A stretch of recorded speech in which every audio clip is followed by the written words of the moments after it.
Today, I'm joined by the brilliant Emily Penny, a brand strategist, writer, and the founder of Be Colourful, her own brand voice studio. Emily has been shaping brands for over 25 years, working with the kinds of businesses that live and breathe people, consultants, agencies, communities, and social enterprises. She's someone who doesn't just talk branding, she teaches it too, having lectured at London Metropolitan University, and she's developed her own framework, Brandstrand, which gives studios and businesses fresh ways to position themselves. Last year, she put that thinking to work on Fully Saturated, a major report that she co-authored on how branding agencies are presenting themselves. And let's just say, the results are very interesting. What I love about Emily is that she's not afraid to hold a mirror up to our industry and ask the difficult questions, the ones we often avoid. Why do so many agencies look and sound the same? What's driving this fear of standing out, and how do we fix it? That's exactly what we get into today, along with her advice for any creative business trying to carve out a space that feels authentic, distinctive, and brave. Emily Penny. Oh. Katy Cowan. Now, just for the purpose of our listeners, I have to tell everybody what's happening. So the first time I saw you in the flesh was at D&AD this summer, and I just saw you, and I was like, for a second, I was like, is that Emily Penny? That's Emily Penny. Oh my God, I love Emily Penny. So I just went, Emily Penny. I was standing right behind you, wasn't I, in a talk, and I didn't realise it was you. And then you just turned, you were like here, right in front of me. So yeah, that was lovely. It really was lovely to meet you. It was great. I like how you just went, Katy Cowan. Oh, it was lovely to see you. It was a bit of a first foray back out into the wild because of everything I've been through personally lately. So I was still not quite 100%. I was just full of joy. And anybody I saw, I was just like, hi, yeah. I'm here. I think the vibe was really lovely at D&AD this year, actually. I've not been to the festival before, and I loved it. I caught up with so many people. It was lots of fun. So good. And of course, you're on a bit of a mission at the moment in that you are doing this incredible report, which is called Fully Saturated. And you're bringing all of your wealth of experience and skills to give feedback to branding agencies who, are they all kind of looking the same? I mean, what's the positioning that they're putting themselves through? And I guess we're going to talk about how they fix it, right? Yeah. Well, I think, none of this is news. Everybody knows that design agencies, creative agencies aren't the best at sorting out their own brand. And so, we talked to people and everybody was like very clear that they were already aware of this. So we've audited a bunch of agencies. This is myself and Joel Stein, my collaborator on this project. We decided to limit it to branding agencies in the UK. We looked at hundreds and hundreds of websites, narrowed it down to 150, which we looked at in detail. And we wanted to really find who's doing it well. We wanted to find 25 fantastic case studies of agencies of all sizes, big and small, from all over the country, and look at who's really doing an inspiring job. Who's standing out, basically, because there are a lot of copycats, right? Yeah. I mean, this is the thing, I think there are famous kind of London agencies and agencies elsewhere that we all admire, and they have fantastic businesses. But the problem is that when admiration then leads to a bit of a copycat mentality. And I think what we're trying to do with this report more than anything else is say, there is more than one way to skin a cat. Not everybody needs to talk about the same messages and the same promises. So we've used my brand positioning framework called Brandstrand, which basically gives you 18 different strategies. So it's this is a sort of generalized universal framework that says, look, there are 18 ways you can show up in any sector, and that includes design. So we've mapped the sector using that framework to just say you've got options. I'm a huge believer in horses for courses. There's something for everybody. So, we want agencies to really lean into what's special and different about them genuinely and amplify that. Yeah, it makes sense. And it's clever because you can then offer your services and say, well, we can help and make it all happen. Well, we certainly can. But yeah, I mean, I'm calling it therapy for a whole sector because... Therapy, great. Because there are complicated reasons why this is happening. And a lot of it is emotional and it is about a mindset. And this goes back to when, a lot of these design businesses are, of course, founded by designers. They've come out of design school where everything is about the portfolio. When you go and get a job for the first time, it's all about the portfolio. And this portfolio mentality stays with people, I think. Portfolios are really, really important. But what we're trying to encourage is for studios to see themselves as a brand, which means creating that wonderful wrapper, that promise, that ethos, which is all the good stuff that these agencies are doing for their clients. So there's kind of no excuse. But we know that there are reasons why this isn't happening. And some of them are quite kind of serious reasons. I mean, it comes down to fear, a lot of it. It's, we're in a fragile market. We're also very conditioned to slightly always be on the back foot in the procurement process and jumping through all those hoops. And I think it's stilted people and stopped them from really being what they could be. This season of the Creative Boom podcast is proudly sponsored by James Cropper, the last mill standing in Britain for premium coloured paper. Its new colour source range puts designers first, giving you direct access to 50 stunning shades in a range of weights and textures straight from the mill. Incredible colour, crafted in the Lake District and delivered straight to your door. Discover the paper that brings your ideas to life via paperandpackaging.jamescropper.com. Yeah, leaning into that fear aspect again. I kind of think if you're in such a bubble where it's very creative, very competitive, and there aren't very many differentiators, you are naturally going to play it safe. You're going to copy somebody else who looks like they've got the formula right, a bit like the old cargo cult, which I'm sure you're aware of. Yeah, I mean, there's the copying, those who are already being successful, and there's the fear of being put in a box. There's fear of, niching too much and actually putting clients off. That's what people talked about a lot in the survey that we did. But I think there's something else going on which is about the fact that creatives really care about what their peers think. And it's a very close community. Being creative is a very personal thing. It's very tied up with your personal identity. And so there's also this kind of paralysing fear of what are my peers going to think? What's the design community going to make of this?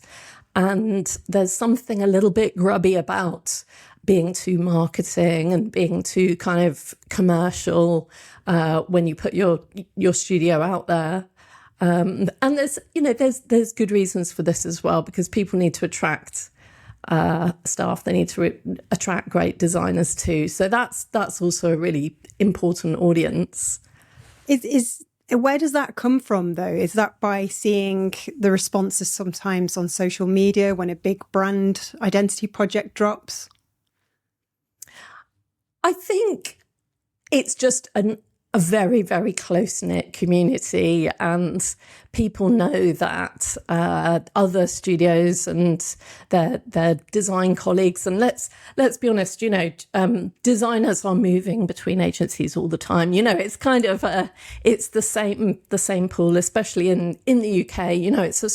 It's a small community that is moving between these agencies, so they're very aware of what that community thinks and about how it reflects on their personal brand. I remember 10 years ago, everybody was talking about design studio. Now these days, everyone's talking about Koto.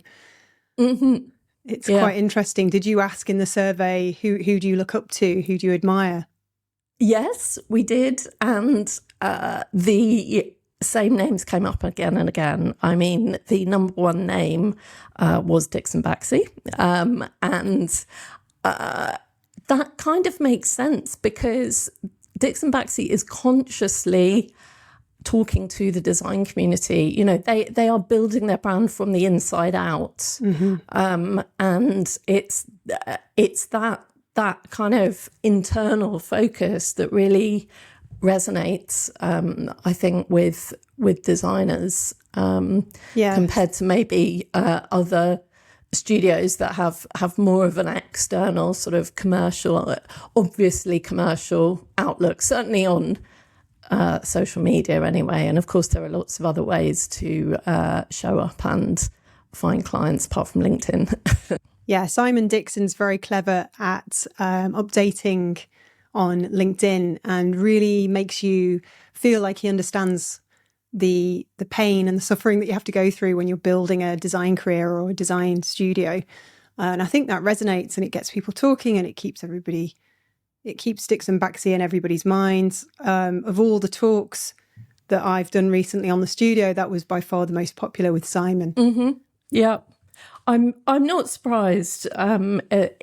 It was certainly an agency that came up as very well loved when we talked to people. But one of the things that we were really passionate about doing was unearthing some unsung gems and maybe some small studios from all different parts of the UK. I mean, we found some really exciting examples, like, for instance, we've got a studio called Art Is My Career, which is based in Selby. And the difference here is that they don't just talk about working for social good or working for purposeful brands. They're really doing it. They're actually investing their own profits in different causes. Right. So it's it's living the promise rather than just throwing the words out there. We found some, we've got agencies like, for instance, the Behaviours Agency, which you may know it's up in Manchester, and they're really leading with behavioural science. Now, this isn't something that we saw a lot of people talking about at all, but it's a really interesting angle.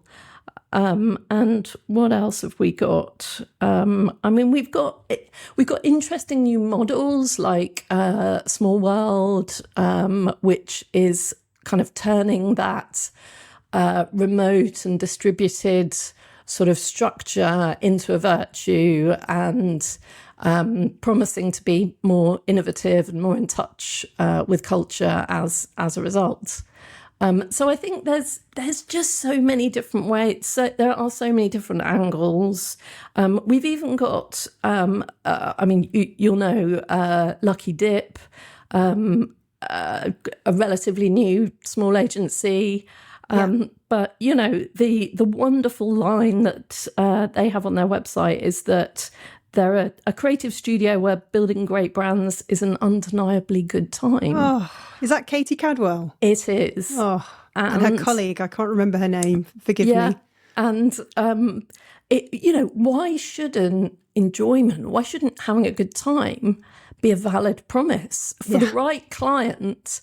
That's going to tick all the boxes. We don't all have to be promising brand transformation and effectiveness. Those things are important, but that's the job. That's what all branding does.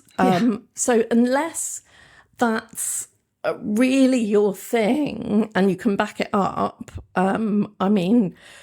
effectiveness, there are agencies. Elmwood always used to be championing effectiveness. I think they've slightly changed their positioning.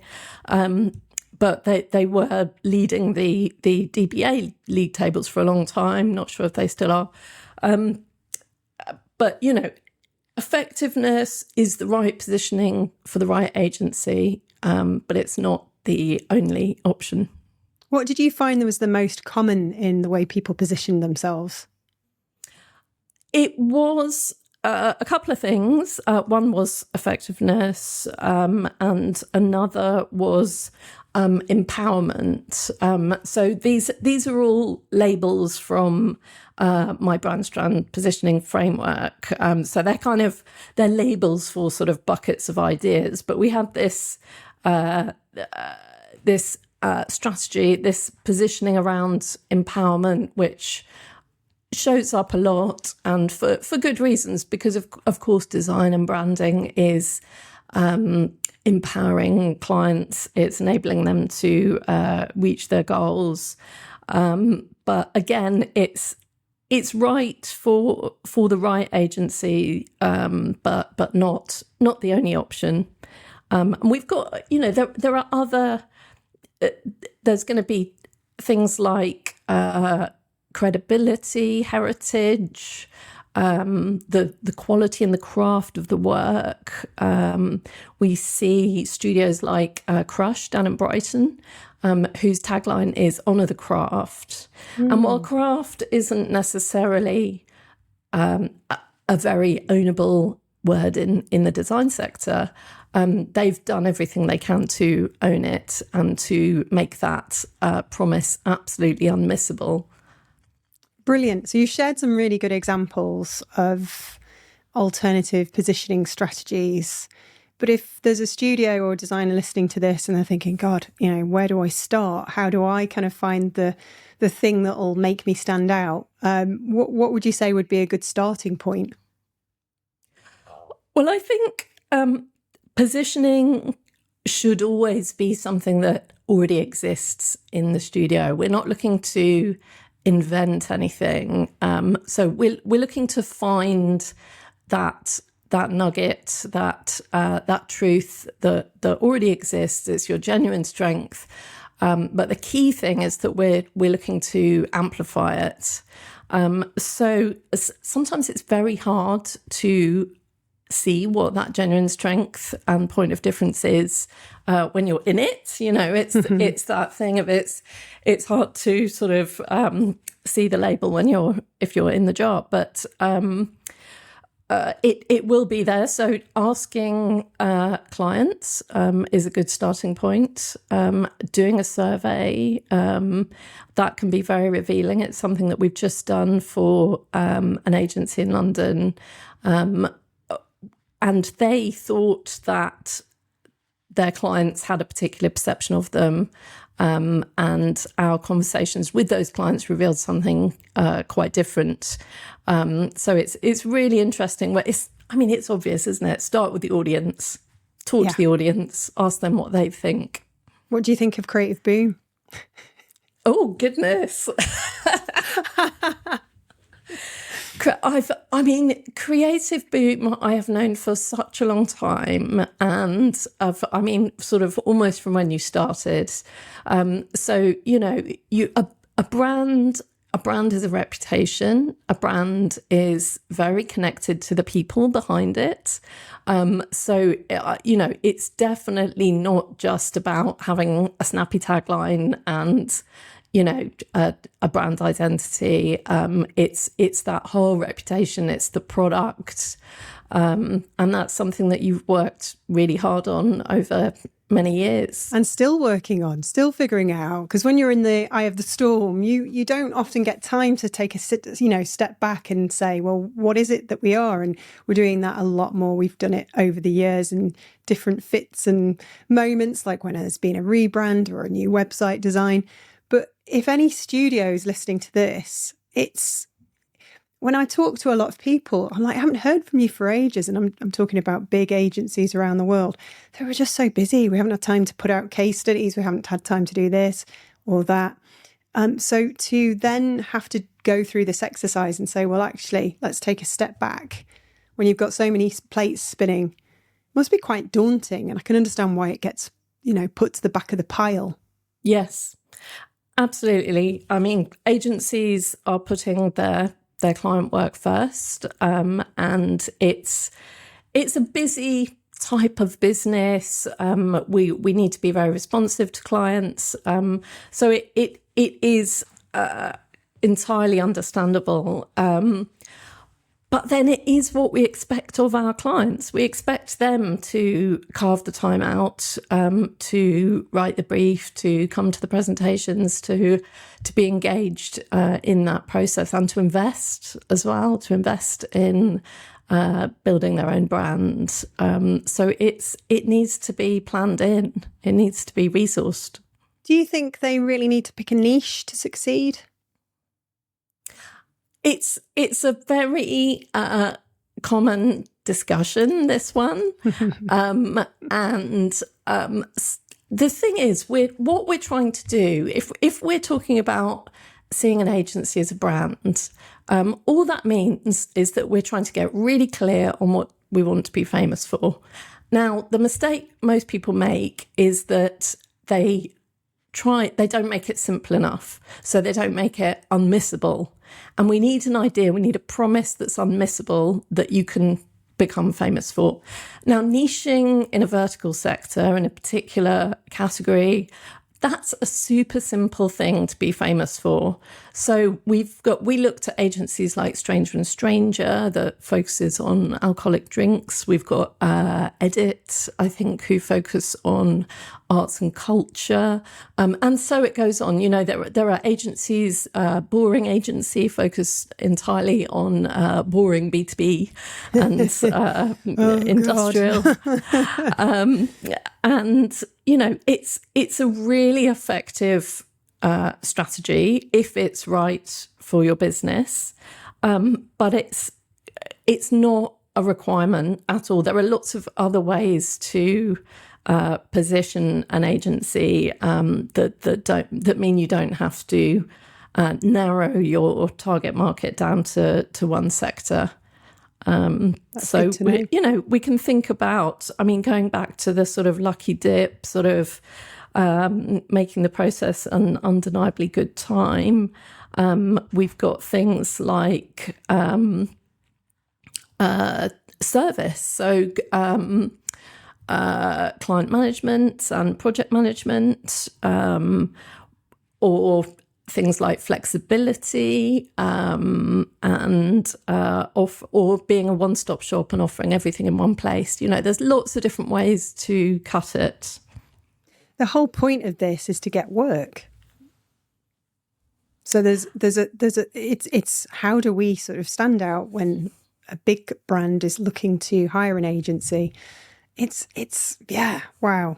So once you get this anchor right, then everything else, your marketing, your PR, the way you present yourself on social media, even if you're writing a Substack, it should all just fall into place quite easily.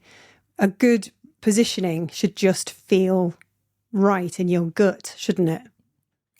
Absolutely. And as we know, as we tell clients, branding is not selling. Branding makes selling easier, but it's not selling.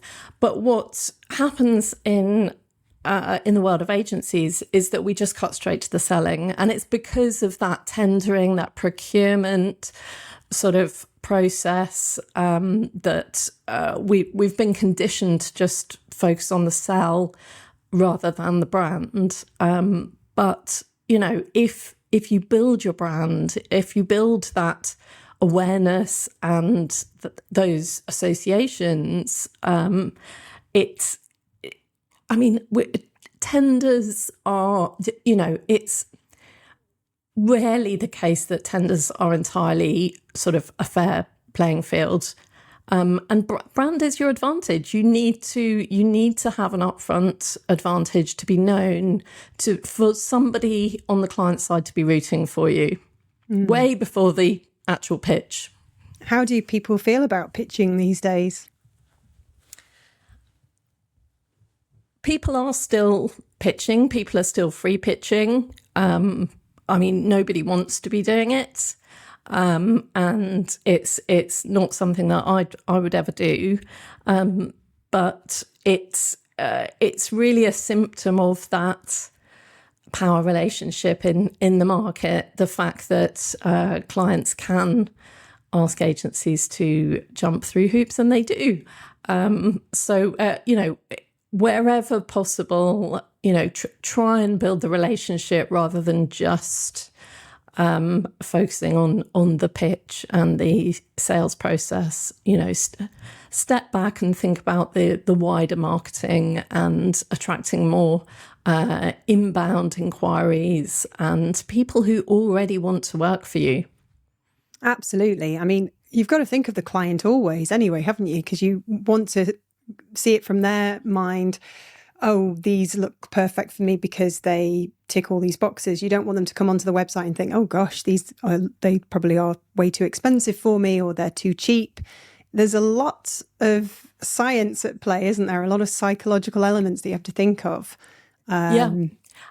If they've seen you showing up in the press, if they've read your kind of content and articles that you're putting out there, then they know that you're coming to this with a point of view, that you've got an angle, and you're not just another designer. You're not just one of many. Do awards still matter? Did they ever? Awards are complicated because they matter in a number of different ways, I think. Obviously, we got together at the D&AD Festival this year, and that was undeniably a really positive event, and it really brought people together, and it got people discussing what creativity means today, and its place in the world. So sometimes I think awards are good for the team and just for how people are feeling. I don't know whether they're particularly effective at getting more reach or attracting more clients. It perhaps depends what kind of work that you do. But they certainly play a role. What I think is very sad about awards is that there are always many more losers than there are winners. It's expensive. It's really expensive. And I really feel for the studios, the smaller studios who are spending their hard-earned income on entering awards and not always getting anywhere. So again, I think it comes down to you can't do everything. And that's what strategy is all about. It's sort of what are you going to choose to do? What's your, either go all in. If you're going to do awards, go all in on awards. Be the award winner and win them. Yeah. But, alternatively, go all in on thought leadership or go all in on face-to-face networking, or, you need to pick your channels, pick what's right for your personality. We were talking about Simon Dixie earlier, and, he likes to use LinkedIn and likes to put content out there. That if you choose something that's right for your personality, it's going to be much easier to do, much more enjoyable, and much more effective at the end of the day. Absolutely. I like what Robot Food do in Leeds, which is a very interesting take. They, every year, take whatever money they would have spent on award entries and put it towards 2 or 3 of their favourite charities, which I think is so clever and so nice. Yeah, I love that, because it's turning the whole awards circus on its head and sort of, playing it and getting noticed and recognised, and people do discuss that. Yeah, so it's an ongoing debate. It really is. It's one of those design conversations. What stories then do you think really stand out in your top 25 agencies? I know you've mentioned a couple, but what about those top 25 that, really kind of, wow, this is really different. I've not seen this before. We've got some very big agencies in our top 25.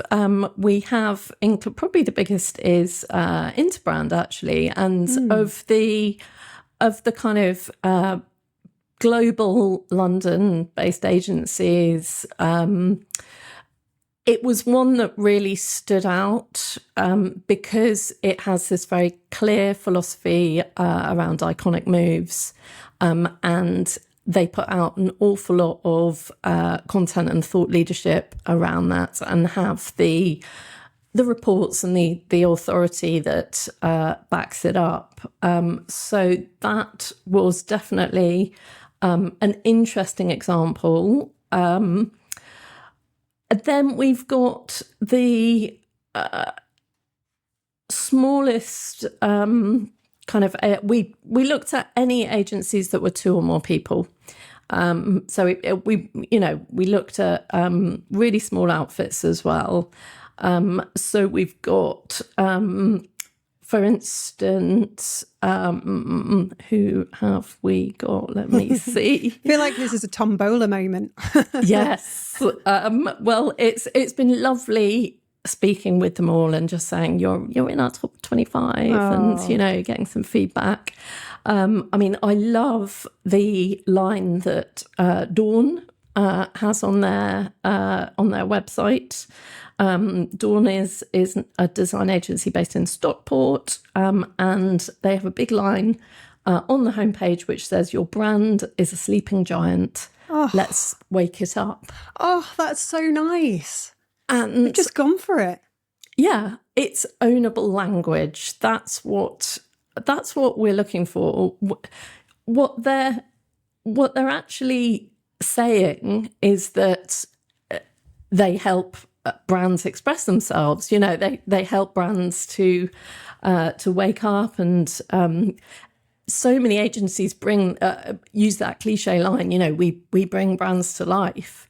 Essentially, it's the same message, but they're saying it in such a poetic and ownable way that we had to include Dawn.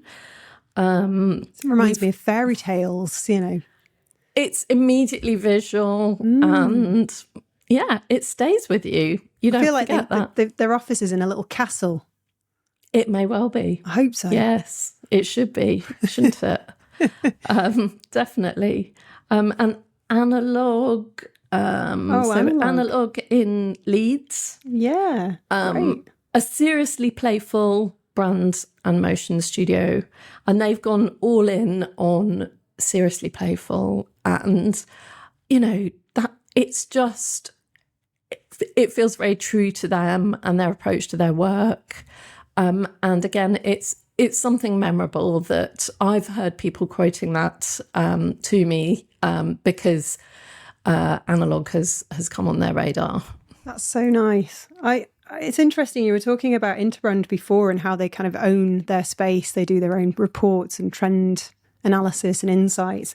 It's mad how these agencies have been able to become their own publishers, their own media brands, so to speak. And the ones who are doing it really well, Dixon Baxi, Interbrand, so many others.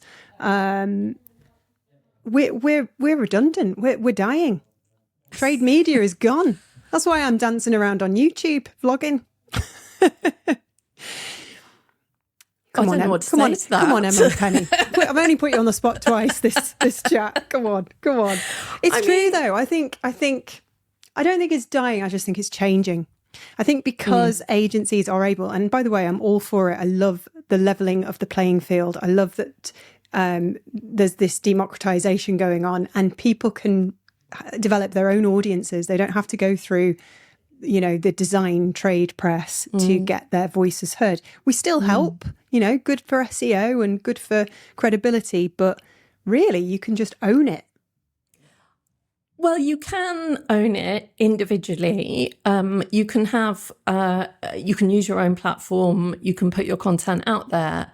But that's not the same as being part of a community and having a conversation.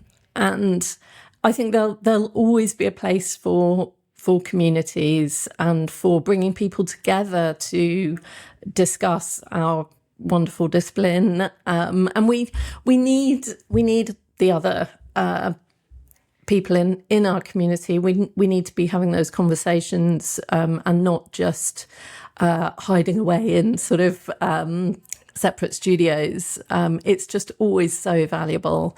I regularly go to the meeting room event in Brighton, which is run by Brandstrand and Res Setter, and it's a fantastic coming together of local creatives, designers, writers, strategists, photographers, all kinds of people, very, very welcoming. You don't know what's going to happen at an event like that. I really like that in that particular event, they allow plenty of time for the networking, for people to talk to each other. We had the last event in May and we all just ended up sitting on the terrace outside the beach house in Brighton for hours. That's great. Having a drink and kind of, making really good connections and making friends, I love that. Actually, funny you should say community. That's exactly what most people say when I ask them, what's Creative Boom to you? They don't say magazine or podcast. They always say community. So just recently I've been playing with our, marketing spiel, our kind of brand mission. And I've been calling us the home for creatives because that's the kind of feel that we want to give. We want to be warm and inclusive and like a big, non-patronising hug if you're a hugger. If not, a pat on the shoulder or a wink. Actually, no, yes. Wink and a pat on the shoulder, probably too creepy. Yes. Something equivalent to a hug that isn't involving any kind of touch. Yes, something like that. Bringing the northern humour as well. But going back to the networking, it's interesting. When I started, funny enough, we've always had a community, but it's been spread out on social media. So when I started a private community in February this year, now there's coming up to 6,000 members. Wow. Madness. I kind of thought, a couple of people said, can we meet in real life? And I was like, oh God, I can't, I'm sorry guys, but I just can't clone myself. But they were like, we'll do it. So now we've got these little events happening everywhere. And I thought, well, there's so many great talks. And if people are volunteering themselves to put on these events, then I don't want to overwhelm them.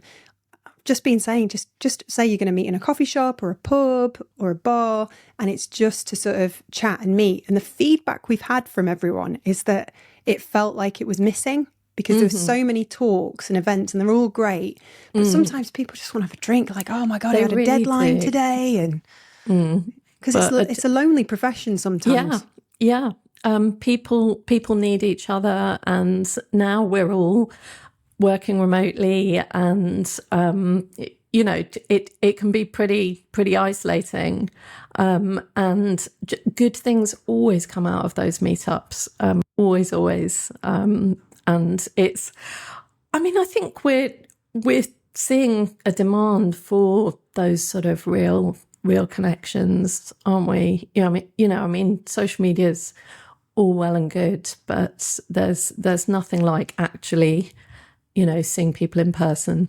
Oh, there's nothing beats it at all, and that's where you can bitch about all the other agencies and where they're going wrong. Not, yeah, no, I'm joking. without it being published and searchable. Oh, okay.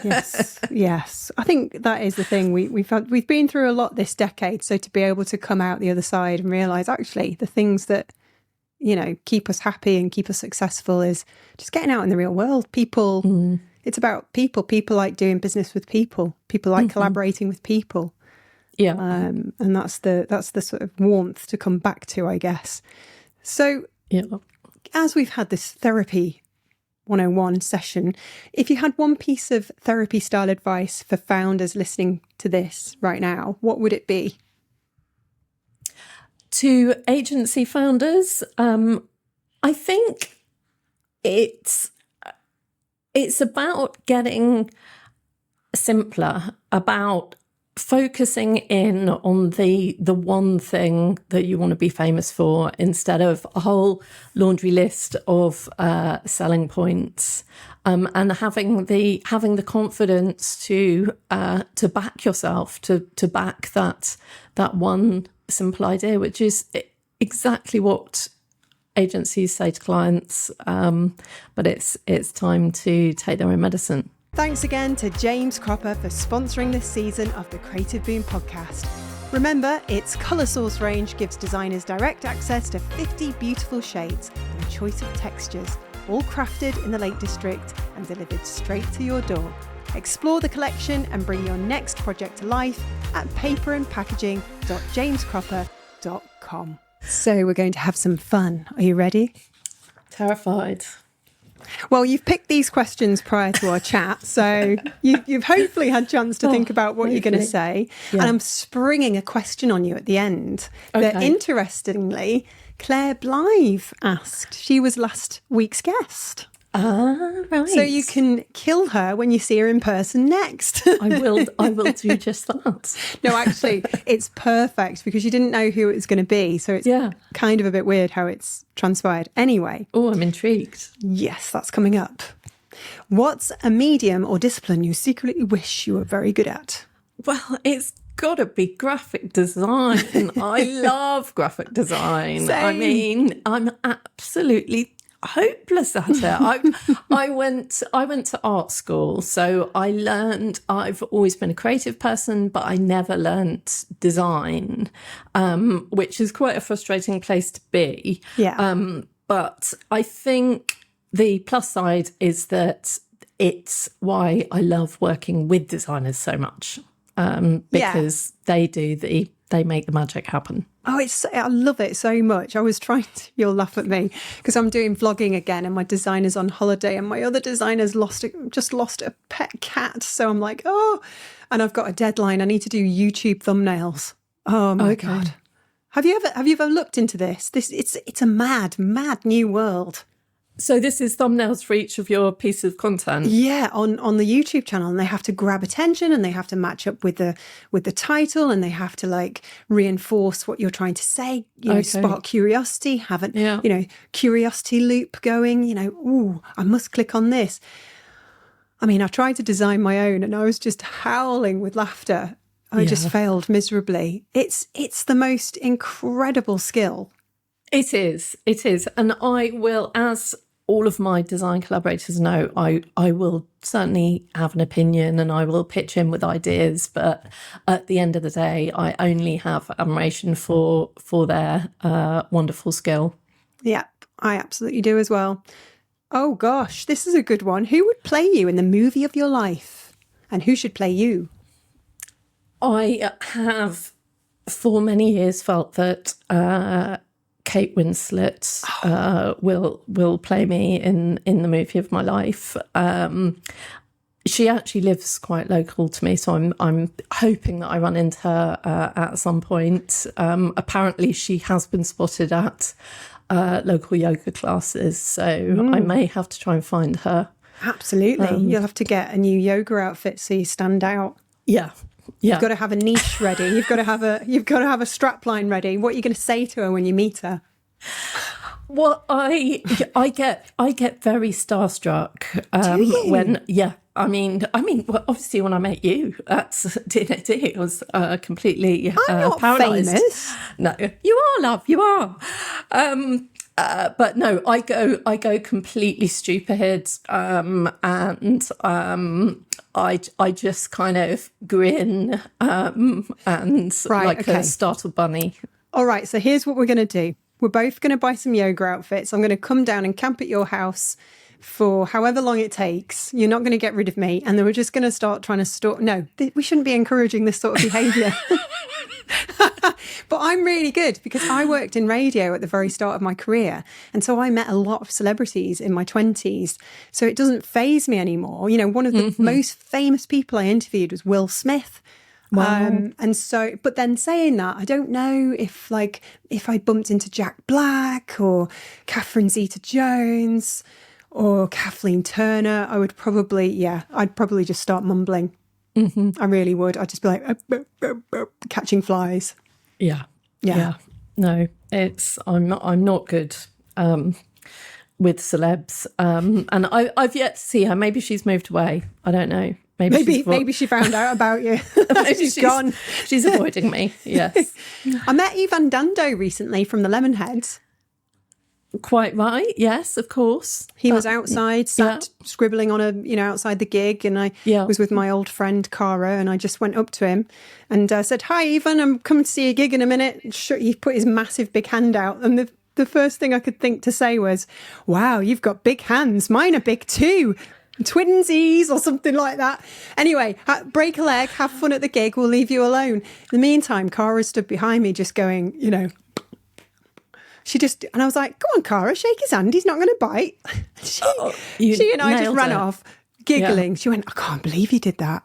Yeah, no, but I was like, it's a funny one. Definitely. Just coming out of a nasty injury, my leg was still on fire. It was like last October. I barely made it. I was determined to go, even though I wasn't fully recovered from the back injury. But I was like, I just don't care anymore. If I see someone famous, I'm just going to go up to them and say, "Hey up." Yeah. I mean, why not? What's the worst that could happen? I mean, I waved at our local MP the other day because I saw her coming towards me on the street. And she, hi, and I don't know her. I mean, it's sort of, crazy woman. Bless you. Yeah, normally I leave them alone though, because it must get really annoying. I remember walking through New York and Forrest Whitaker was signing, somebody's book. Two lads were like looking at him starstruck, and he turned and looked at me and Tom, who were walking towards him, and I just gave him the biggest smile, and we walked past and we just left him alone. And then I turned around just out of curiosity, and he was still, his pen was hovering on the pad and he was just smiling at me. And I thought, oh, that was a little moment me and Forrest Whitaker had. You did? Oh, amazing. He probably really appreciated the fact that I acknowledged who he was, but I left him alone. Yes. I think some people do appreciate just being told, I think you're great. Yes. I mean, who doesn't like that? Oh, I'd love it. I absolutely love it. This season of the Creative Beam podcast is sponsored by James Cropper, and its new colour source range is a game changer for designers. It gives you direct access to 50 carefully created shades with a choice of weights and textures straight from their Lake District mill. Beautiful, sustainable coloured paper made in Britain by experts who live and breathe colour. Right. What's a hill you die on when it comes to creative work? Well, I think this one's pretty easy for me as a writer. I just want people to bring the visuals and the verbals together. Let's collaborate. Let's take the words seriously. Let's kind of really get clear on the message, which doesn't always happen. There are still designers working with Lorem Ipsum out there. I know, it's such a missed opportunity, isn't it? Yeah. So that's definitely a hill I'd die on. Yeah, it's the copy is often in design the last thing people think about when it should be at the forefront. Should help direct everything, surely.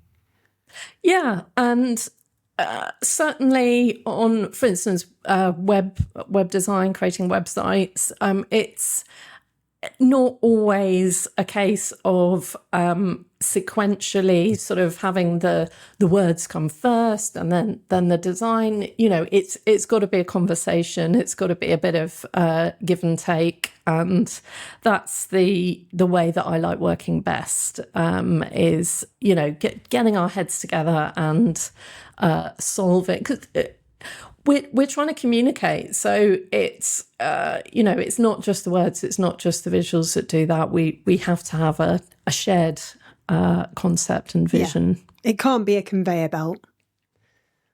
That's the thing. Which I used to draw when I was a kid, weirdly. I used to draw factories. Don't know why I just suddenly remembered that. That's very unusual. I was a weird kid. What's the most impulsive thing you've ever done while travelling? I had a wonderful trip a couple of years ago now, where I interrailed around Europe with my family, and for about 3 weeks. And we got to Berlin, and I had my two sons were sort of young teens at the time, and the consensus was that we were going to go to the Science Museum in Berlin, and I just said, no, I'm not. I'm not going to be doing that.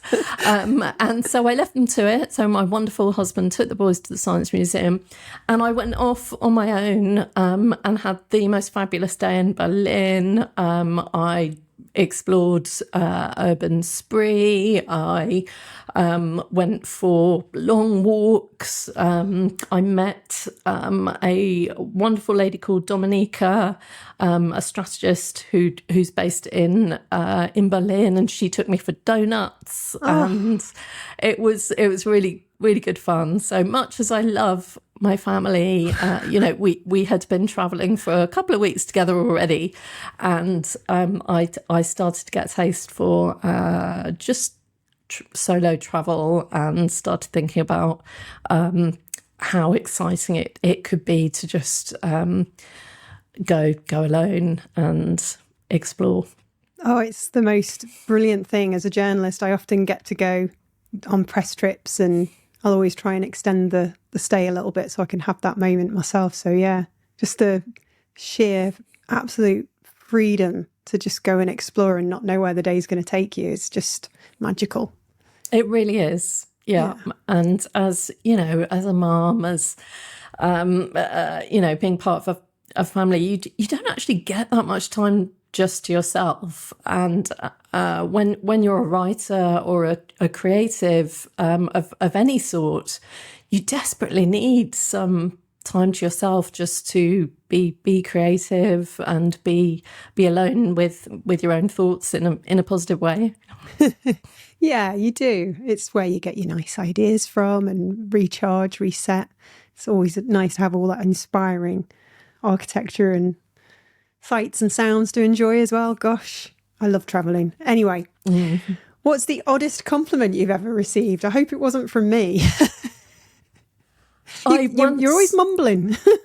Yes, that was odd. Was that a compliment? You're talking to a girl who drew factories as a child. Yes. Somebody did once tell me that I reminded them of Kate Winslet. Oh, you do actually. It was, I was in the States at the time, and I think it was the British accent, blonde hair, and, you know, we're a similar age, but that was quite nice. And I don't know what, I've been told that I'm very hard to work with, which That's not a compliment. I'm interpreting it as a compliment. I'm interpreting it as, you know, I like to challenge people. You don't fuck about. Push people, and at the end of the day, they appreciate that. Yes, they might not like what you say sometimes, but actually the whole point is you're getting them to somewhere better. Exactly that. Yeah, sometimes we don't like to hear what we know deep down has to change. Yes.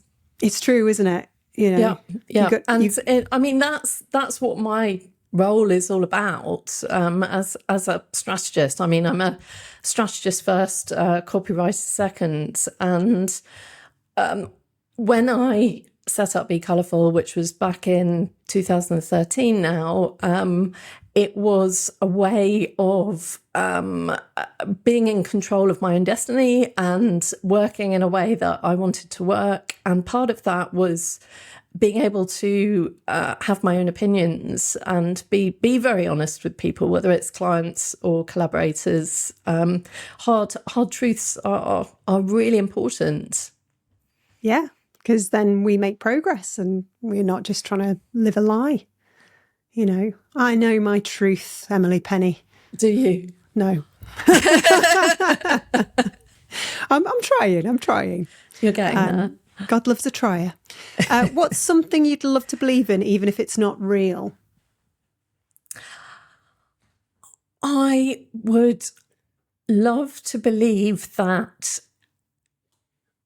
the future is rosy. Sorry, getting a bit deep here. Okay. But, you know, I think we have to be able to believe that things can always be improved, things can always get better. And this is something designers are actually very, very good at, because they do wield the power of creating the future, of designing the future.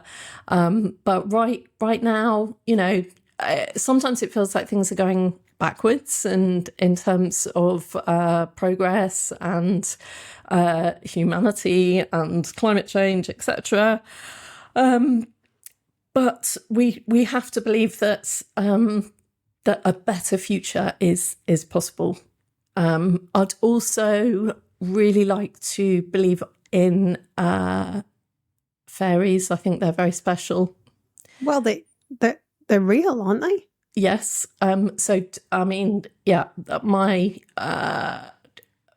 the fairy that caught my heart when I was probably about 4 years old was, of course, Tinkerbell, and I adore her for her feisty personality and her incredible influence and power from such a tiny magical creature. Oh, I thought you were going to say Merryweather, who I also loved for obvious reasons. Trouble. Yes. Stubborn. Sweet or salty? I refuse to choose between sweet and salty. I'm sorry, but you have to. This is the spark. I eat jam with chicken. I eat syrup with bacon. Ooh. I am all about the sweet salty combo. Fair enough. Like my fridge is so full of condiments that there's no room for any actual food, because it's all about the condiments, the sweet and salty. Japanese food, sushi. I mean, sushi is, you think, oh, it's that's got to be healthy. It's fish. It's just a bit of rice, full of sugar. Oh, right. But, yeah. Have you tried mango with salmon? I'm definitely up for it. I've tried stunning rhubarb with mackerel. Ooh, that sounds good. Gorgeous. Yeah. There's a really beautiful book, actually. Do you have it? Which book? It's stunning. It's like it's about what flavours go together with what. It's a beautiful design on the front. That sounds good. Don't look it up. I'm going to get you that as a little thank you. And you'll have to give me a home address where I can stand outside and look out for Kate Winslet for you. Oh, I love this one. What's the most recent photo on your phone? Well, sadly, this is absolutely true. And you can look it up because I posted it on LinkedIn yesterday. So I was walking up the high street in Chichester yesterday, and I saw them putting the new signage up at what was WH Smith and is now TJ Jones. So my photo is of the chap painting the fascia with the new T.J. Jones. What's T.J. Jones? Well, it doesn't mean anything, does it? It's the new owners of WH Smith. I mean, do not fear, they are still selling oversized chocolate bars and whatever other odd combination of things WH Smith sells. But it is no more.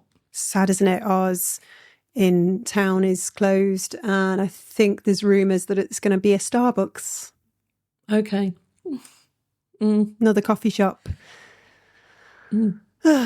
Well, I was kind of hoping to finish on a high, but let's see what the next photo was before that. Actually, that was a complete lie. TJ Jones was yesterday's photo, but I did take a photo of me in the rain on the way here. Because as you know, what every woman with curly hair loves is to get caught in the rain just before a podcast appearance. I am so sorry, but it's just tragic that you look so gorgeous, darling. So here we are, big hair. I love it. We've got exactly the same hair. The only reason why this is tame is because I have learned to accept that 2 times a week I have to wash my hair and I have to dry it with a big barrel brush. Otherwise... No, it's not true. It's not true. I'm going to send you some products that are going to change your life and help you step into your authentic self. Oh my gosh, which is the whole kind of era that I'm in. Yeah. People are just going to be so sick of me come this time next year. It's going to be great. So the previous guest was the gorgeous Claire Blythe, Red Setter fame. Lovely, lovely human, and we just had such a nice laugh. What excites you about where the design industry is heading, say, in 5 years' time? That was her question. That's a big question. I know it is, but it's Claire bloody Blythe. You know what she's like? Yes. Deep and meaningful and full of wisdom. And I say this because I want to always be her buddy. Well, she is. You know, I mean, the creative industry isn't going anywhere. Let's stop. Sorry, I'm tapping the desk again. Yeah, stop bloody tapping the desk. But the creative industry isn't going anywhere. It's, humans are creative souls, and yes, we need to evolve and things will change, but there's always going to be a place for creativity. And I think what the design industry needs to start appreciating more and start championing more is the power of intuition and instinct.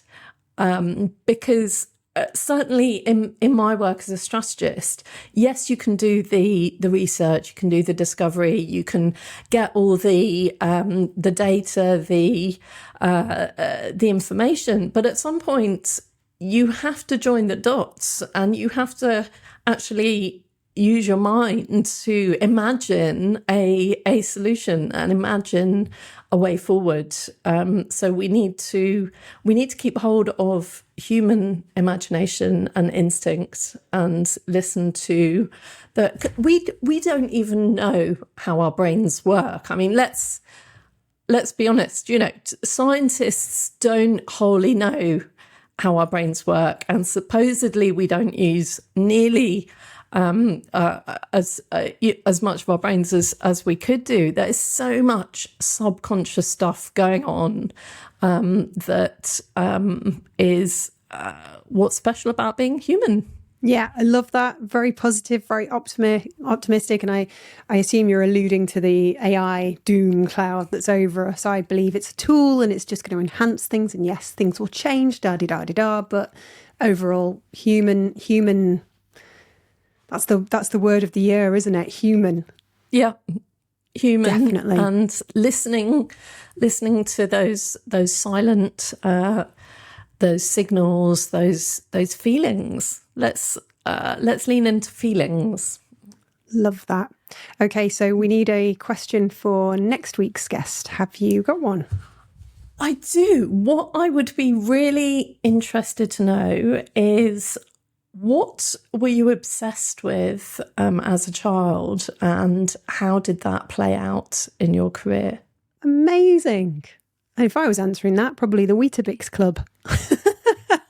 The Weetabix Club. Was there a club? I missed out on the club. There was a club. There was a club for everything back then, wasn't there? I loved a club. Did you make clubs at school with friends? I did. It was really sad. Yeah. I had a dance club. Of course you did. Of course you did. I was always doing something stupid. Oh dear. You won't believe this. I didn't just have a club, I had a magazine. Oh my goodness. I love that. What was it called? Well, my club was the Cactus Club, and it was all about growing cacti. I was obsessed with. So this is what I was obsessed with as a child, and I'm still obsessed with plants. I love plants. Yeah, same. I'm keeping them alive. Look. So yeah. I think you've got the same one I've got up there. What, actually. this one here? Yes, I've got one of those. I don't know what it's called. No. Can you remember what that's called? I do not know. They're very I've got fussy. one up there. That's why Lots I like of it. water. It's like, it's very fussy. And this is the third place I've put it in the house. It seems to be much happier in here. I think it likes company. I get on much better. I had to give up the cacti because I gave them too much love, and it's really easy to kill cacti by overwatering them. You smothered them. Yeah, I smothered them. So I kill cacti, but at the time that was my club, and I even had a magazine with top tips and How old were you? That was probably from about the age of 9. This was several years with my friend Anna, who was my cactus nerd buddy. So yeah, 2 nerdy 9-year-olds who were very into cacti. That's it. From now on, I'm going to call you Deputy Penny. Yeah. That's it. So we'll be in a crowded space. It'll be, full of all the kind of very prestigious design studios, and you'll just hear from nowhere, Deputy Penny! Oh, I know this is going to happen as well. It's going to be like next year's D&AD festival across the auditorium. Yeah. When I've got 50,000 subscribers and I've got YouTube thumbnails with me going... And the thumbnail title says something like bumping into Deputy Penny, and sort of maybe a cowboy cactus graphic in the background. It'll be brilliant. It sounds like my sort of thing, definitely. Well, you are very gracious and very kind. And Deputy Penny, Emily Penny, this has been wonderful, as I predicted it would. Thank you so much for your time today. Thanks, Katie. Lovely to see you. Take care. Bye, love. See ya. Bye. That was such a fascinating conversation with Emily Penny. So much to take away on positioning, on finding the confidence to stand out, and why agencies really need to practice what they preach. I loved her honesty about the fear that holds us back, and it was a good reminder that branding should feel simple, true, and unmissable. If only it was as simple as that. Thanks so much for watching the Creative Being podcast. If you enjoyed it, hit subscribe and come back for more honest conversations with creative people.